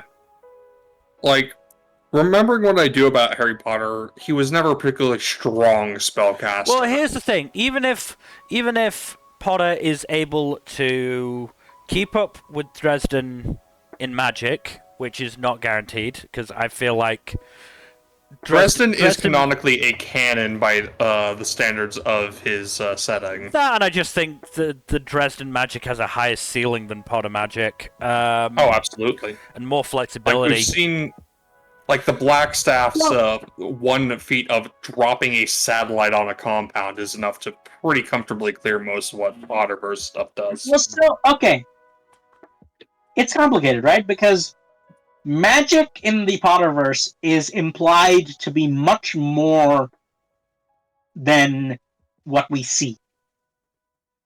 We are essentially seeing children level magic. We do From a- see higher level stuff when we see the whole Dumbledore versus Voldemort fight, and I think it's Phoenix. Phoenix, yeah. Yeah, and that's a much more thing. That's much closer, if not, it's not at the level, but it is closer to the level of an average Dresden Brawl. Again, I'm not trying to say that the ceiling is anywhere close for the average person, No. but I do think in terms of raw potential, they are approximately equal in that the greatest feats of either universe are pretty impressive. Yeah, that's reasonable thing to say. Anyway, what my point was, even if you've got that, even if you can believe that Potter would be able to stop Dresden from blasting with his gun, which, you know, would require very quick casts to stop a speeding bullet, then the fight is over the minute Dresden gets within melee range, because Dresden's gonna kick the shit out of Potter regardless of what age. Like, you could have them the same age, and I still believe Dresden's gonna kick the shit out of Potter. Especially if Winter Night Mantle is in play. Especially then. Just base Dresden. Base Stormfront Dresden is going to kick the shit out of Harry Potter. Just in physical combat. It just is just gonna happen. Because Dresden is, you know, fucking 6'8". Oh yeah, he's 6'8". I forget about that sometimes. Yeah, he's Yeah. like fucking, what, 6'6", 6'8", you know, he's gonna have an advantage over a lot of people. The point is that in most physical confrontations with regular humans, Dresden comes out pretty okay. It's because he's picking fights with fucking supernatural beings that he gets chucked around so much. Yep. Well, no, to be fair, sometimes the regular human brings a baseball bat. True. Most of the time, I said. Still a pretty Yeah. bad time to be Harry. It's always a bad time to be Harry. By design, which Yeah. is something that I think has made me cool off on the Dresden Files series a lot. Understandable at points. There was a certain breaking point in Battleground that I'm sure if you've both read it, you know exactly what I mean. Mm-hmm. Yes. Where it crossed over from like funny author sadism to just malicious author sadism. Anyway, yeah, that is definitely an interesting matchup. What were the other two? I have ADHD. Zoro versus Tavi was one of them. It was Don Krieg versus Tavi, actually. Don Krieg versus Tavi, that's right. And I think the other one was Helsier versus Toto. Yes, okay. So, and this is... I do have a point with these matchups, by the way, that I'm going to get at the end as my closing statement. But I think Mill picked that one. Which one do you want to tackle next, Jack? Well, so the thing is, like, Mill, I don't know how much Mill can input on the Kelsey. I Kelsey cannot versus- input on it at all. I don't even know who he is, or they are. Correct, Mistborn. because you haven't read Mistborn yet. Anderson. But yes, so let's go with Tavi versus Krieg.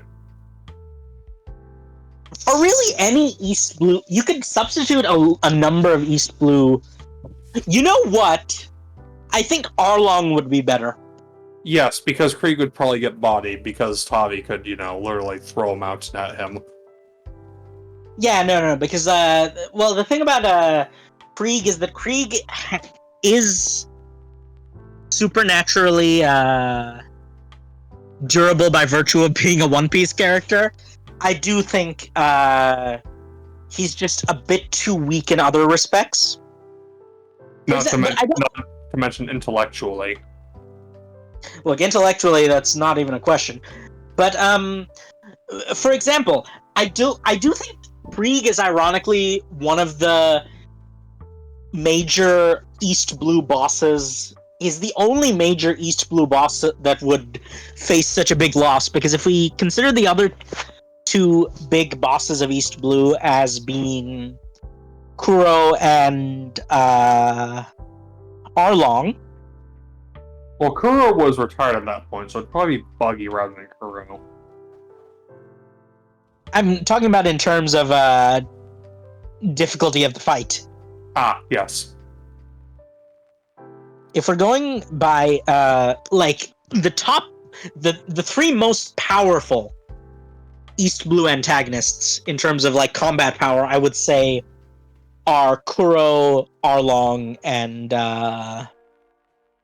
Krieg. Mm-hmm. And I think both Kuro and Arlong have a pretty solid shot against Tavi. It's a much closer fight. So shall we get into like a little bit of the nitty gritty? Go for it. Well, you know what, Jack? Why don't you? Since if we are not going to use the Kelsier fight, why don't you pick Kuro or Arlong? Who would you prefer? Let's go with Arlong. I feel Okay, like it'd be a closer contest because Arlong is more Kuro well. would probably be able to do his dodge for the most part.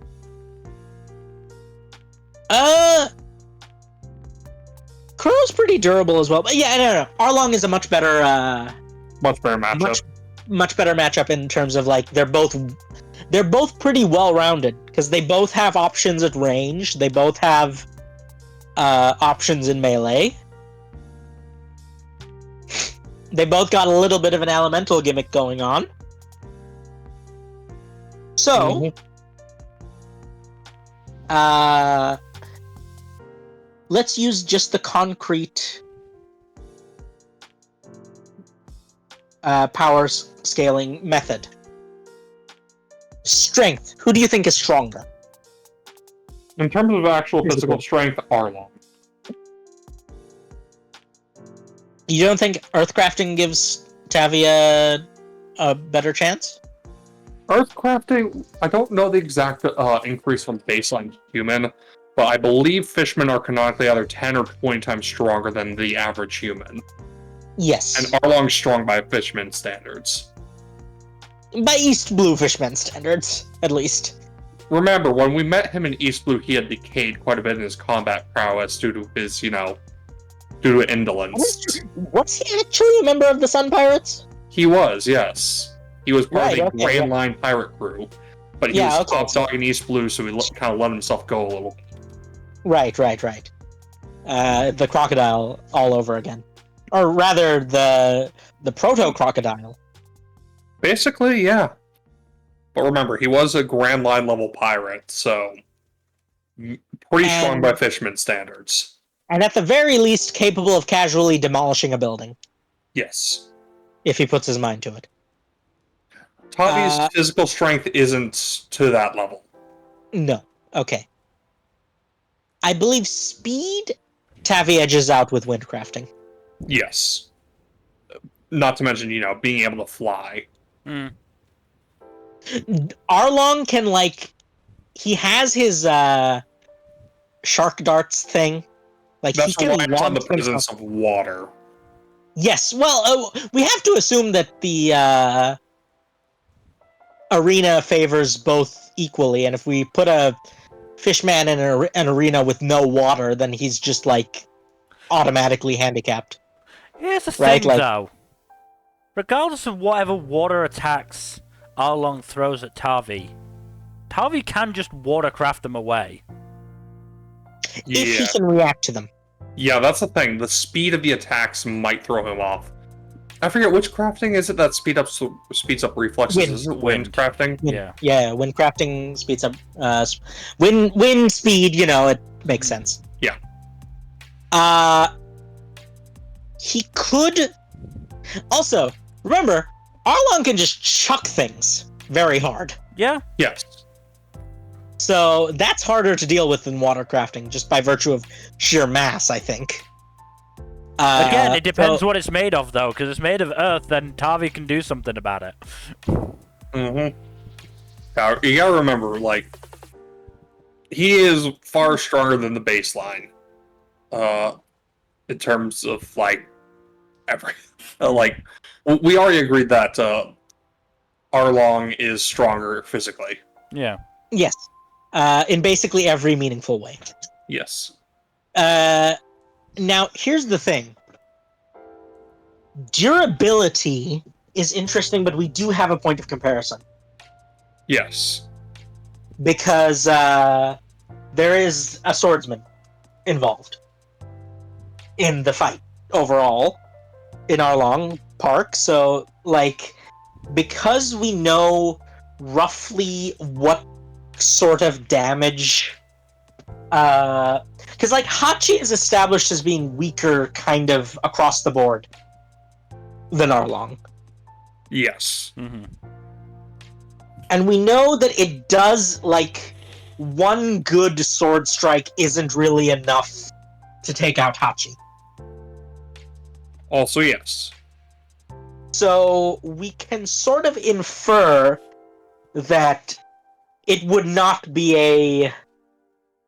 Unless it was a critical hit, like in the neck or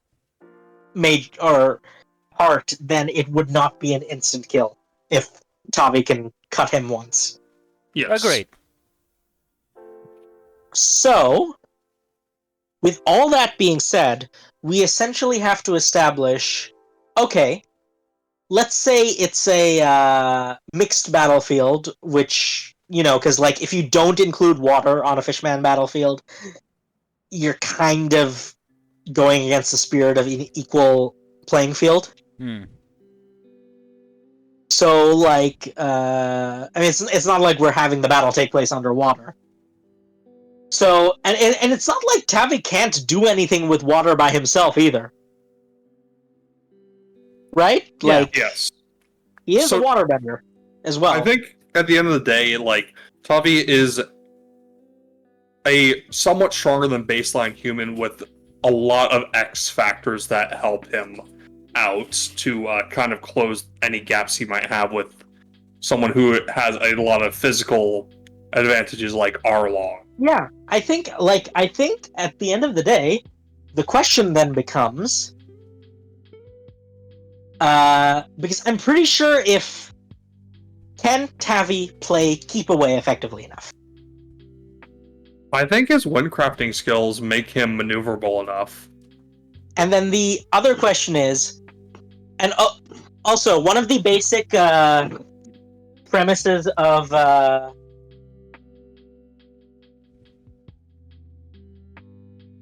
oh no. Oh no. Oh dear. What?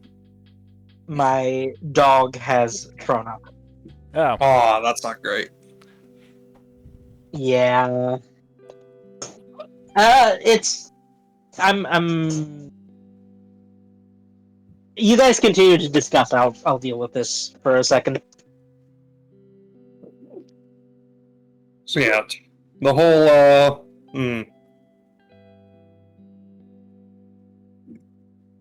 So yeah, Tavi does have quite a bit of power behind him, though much more of it is, pure crafting rather than actual Oh yeah. physical Yeah. prowess.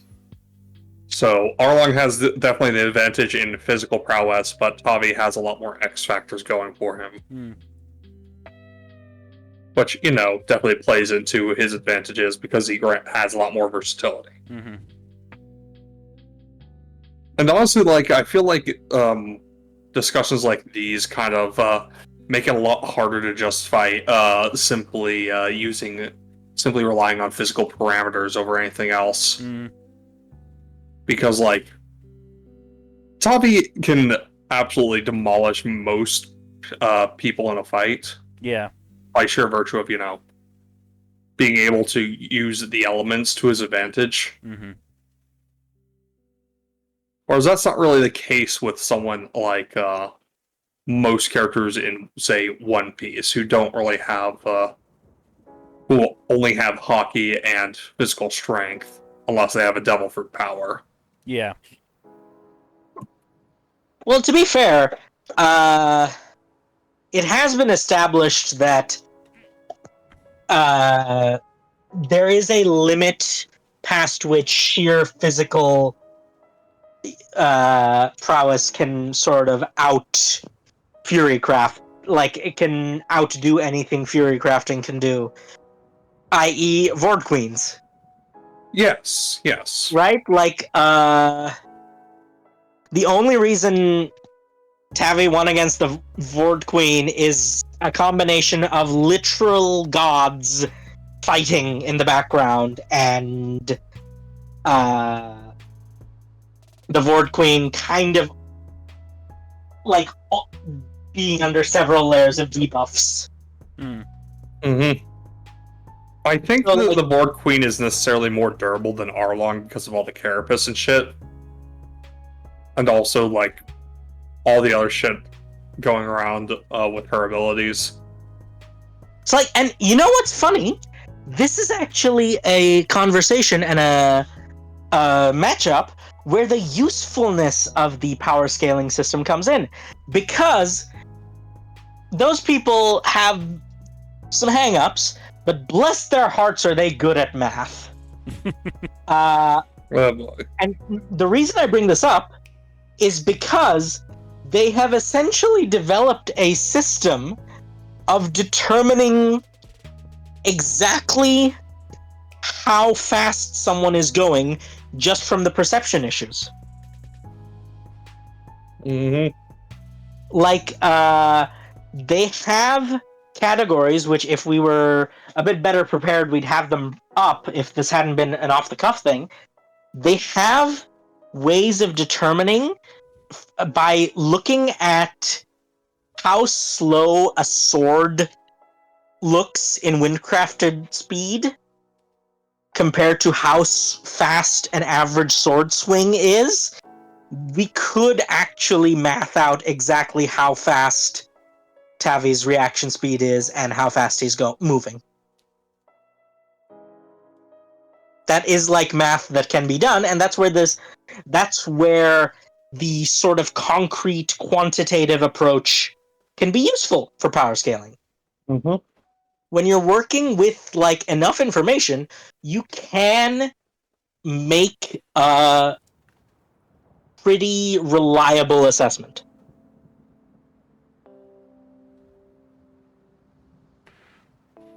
We've hit we've hit 2 hours, by the way. So, yes, I know. So let's just bring it home.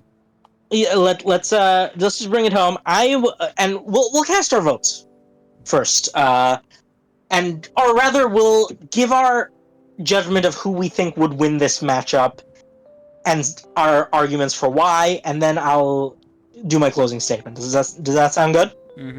Sure. So, do any of you want to go first, or should I go first? You go first. No, I'll since I'm closing it out anyway, I might as well be the last person to speak. So yeah, you guys. I think Tavi would win. Yeah. I concur. What's your reasoning? I think the flexibility of Fury crafting as well as Tavi's intelligence beats out Arlong's physical advantages. Yeah. Yeah, I am of the same opinion. Like, as strong as Arlong is, he is still he isn't necessarily too able to really counter most of what Tavi can throw out at him, especially when you get to the more advanced Fury crafting shit.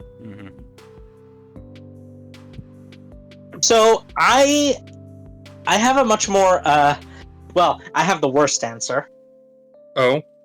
Is that, it depends on if Tavi secures the kill quickly. Because I believe if he can't secure the kill quickly, I think Arlong can just outlast Tavi by virtue of the fact that One Piece characters, their baseline stamina and endurance is just so obscenely high.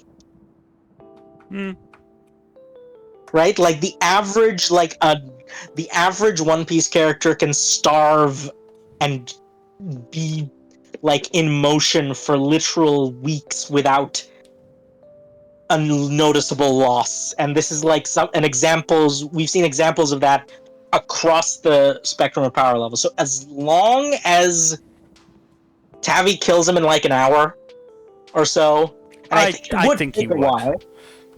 Yes, as long as he kills him in an hour or so, I think he can do it. But if he can't, then I'm pretty sure if escape and again, this is assuming escape is not an option, obviously, because I think Tavi would simply escape and then bring back like 100 of his closest friends to finish the job. But yes, I do think in an all-out in a death battle, as it were, if he does not manage to kill him, I think Arlong can just outlast him, because Fury Crafting does wear you out, and eventually he's going to tire enough that he slips, and that's just it. Yes, the stamina advantage does grant him a lot of extra leeway in that regard. He could also just not see it coming that Arlong will rip his own teeth out and throw them at him. I think Tavi's fast enough to dodge that. Remember this, Fuzzy. Only a fool messes with a Tavar.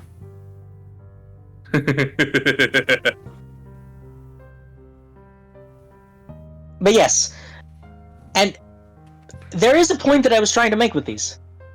And the point I was trying to make with this, and the point of this entire intro to power scaling thing, is whether you are using the strict tier-based system or a more vibes-based approach, whether you are meticulously counting pixels on a manga panel, that is actually something people do, by the way, or just like going based on vague descriptions in text.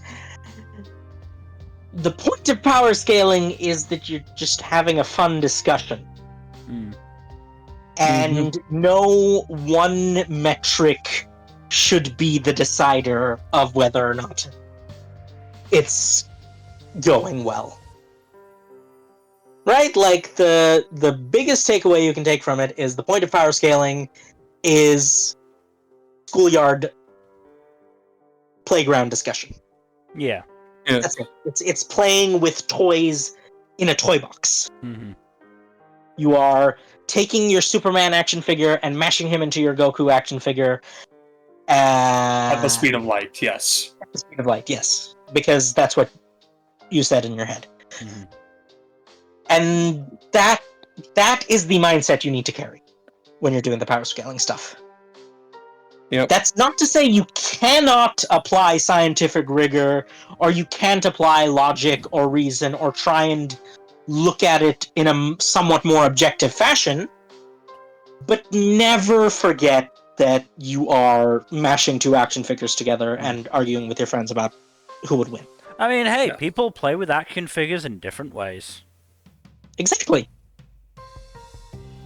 And with that, thank you everyone for joining us, and we will see you next time. Bye-bye. Good night. Later.